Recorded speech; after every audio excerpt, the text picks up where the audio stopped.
Hey guys, welcome back. I'm Orlando Santiago and we are here in New York City and this is my makeup app. So what we're going to talk about in this video is basic contouring and highlighting for cheeks, right?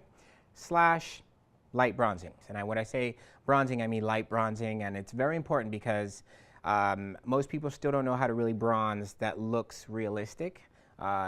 Usually it's here in the face and it looks very Oompa Loompa-ish, so we're not going to do that today. All right, so let's get started. So what I'm going to do is what I've already done actually with Linnea prior in another video was actually the color correction underneath the eye area. I took out the discoloration lightly, I did neutralization, and I put some concealer slash foundation over. So she's already prepped from that video to this video. So if you want to go back and use that as a reference, you sure can.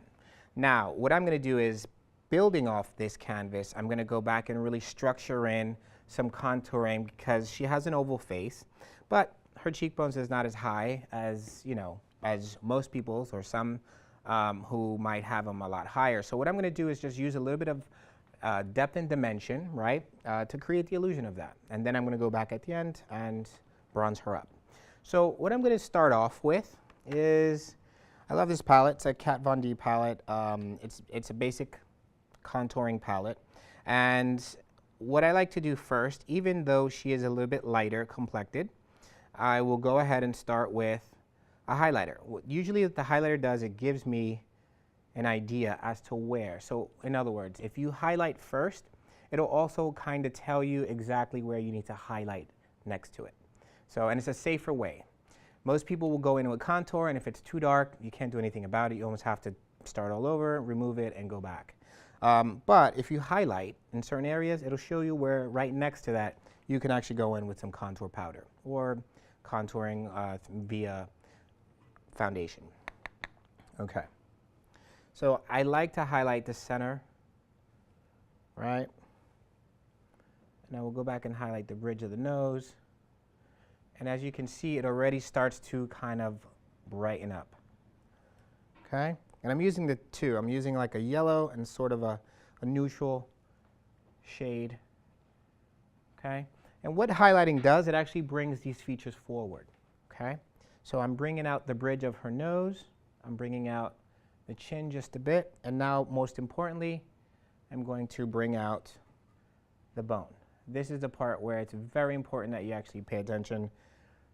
I really want to bring this part out. So I'm going to tap and blend. So it's like I'm stippling. Okay, makeup goes in layers just like our skin, so the more we apply layers of that product, the more you'll start to see it. However, you have to be patient, especially because it's a highlighter and she's also light complected or fair complected. So you're not going to see it immediately, but you will see it gradually. Okay. Perfect. So as you can see here, because I've highlighted her here, it almost gives me a direct guide as to where I can go back with color and depth right in here, okay? Just blending. All right, so let's turn, and now let's do the other side. Okay, grabbing both colors. Once again, I'm going in a direct line. So now one of the things that you want to notice when you're actually highlighting is you want to see where is it coming from. So let's pause for a second and take a look at where this comes from. So if I were grabbing two brushes, right, and I were creating angles. Angles are super important because if your angles are not done in a way where it makes sense, you can actually skew the face in a different direction. So for me, it's at the base. Close your lips. And that's at the base of the lips. So at the base of the lips, if you think about a V, so base of the nose will give you, always gives you a guide as to where your angles should be for your ending of your brow bone, right? Or the brow itself, meaning the brow hair, and the corner of the eyeshadow, okay? From the base of the lip back, you'll notice that that kind of gives you a guide as to where your contour should be, right? Just so that it's symmetrical and it's also going in an upward diagonal motion to lift the face. The base of the chin will also give you a guide as to where contouring could be for the jawline. But because we're focusing only on the contouring for the cheek, right here. So the base of the lip, if you have any questions or doubts as to where to put it, you can always go back right here. okay? So in that motion, it tells me this is my area where I can play, depending on how severe or subtle I want the contouring to be. So as you can see here, so basically we have this part right here is basically just now from another angle, from another light, you can see where she's really highlighted. And I like that because what that does, it enables me to see exactly now where I can go in with contour and really finish it off, okay? So let's do that. So now she's full of highlight, ready to go, nice and bright. And I'm going to use this same brush, okay? And I'm going to use the color that's a little bit right below it. So basically, if you have this color, you're going to go right underneath it. Or, now here's the thing, you also want to try and use browns or taupes. Anything that is a lot cooler. If you use anything that is a brown that's warmer, it's going to simulate bronzing. And if you're bronzing, that doesn't necessarily mean depth. I want depth, right? So think of under the tree, it's cooler, so therefore my browns, should be cooler browns, not warmer browns. Warmer browns are bronzing, cooler browns are shadow and depth. Okay, so I'm going to now see, I see my highlighter here, okay? I'm going slightly below it as a guide. And just take your time. Again, it's contouring, so you have to really be careful you don't deposit too much immediately. So what I'm going to gradually start doing is I'm really going to start focusing on the depth here. There you go. I can especially now see the contouring because the highlight is next to it. Remember, they play off of each other, okay?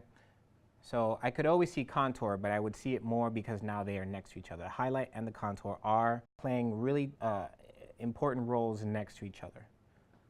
So as you can see, there you go. You have your highlight, contour, and then her natural complexion right here, okay? So it looks realistic, it feels realistic, and it sets it up later so that when I go back with the bronzer all over the face, it makes sense. Okay, I'm taking the same browns, and now I'm going to work on the other side. Again, it's going in the same V motion, right? All right, now I could contour in other places, but like I said, she has an oval face, so therefore it's not really necessary. If I were draping or creating another shape based on a more defined face shape, such as a rectangle or kind of oblong or really heart shape or square, then maybe I would have done it in other areas, but for this, she doesn't need it. So I'm just focusing on creating some cheekbones, okay? Perfect, all right, so now what I'm going to do lastly is work with a bronzer. And I'm going to show you how to use a bronzer appropriately. I'm going to use this. This is a neutral color bronzer by Guerlain, which is part of the terracotta family, which is fantastic because they're known for their bronzers. So I'm just taking the same brush. I've been using the same brush for all three places, okay? And just tap off the excess, right? And take some of it off on your arm so that there's only residue left. And that's really key because you never want to go right on. All right, so I'm going to start. When you, obviously the sun is more than 45 degrees above you, or sometimes directly 90 degrees above you. So all the highest points of your face are going to get sun first. Anything underneath, not so much, right? So you want to focus on the highest points of her entire face. The highest point of her face would be here in the hairline, right? So I'm going to work in the forehead. And as I move down, everything gets lighter, right? Until I reach another high point. So highest point of the forehead, great. I'm also going to see that the bridge of her nose gets a little bit, especially the tip, okay? So that gets just a bit.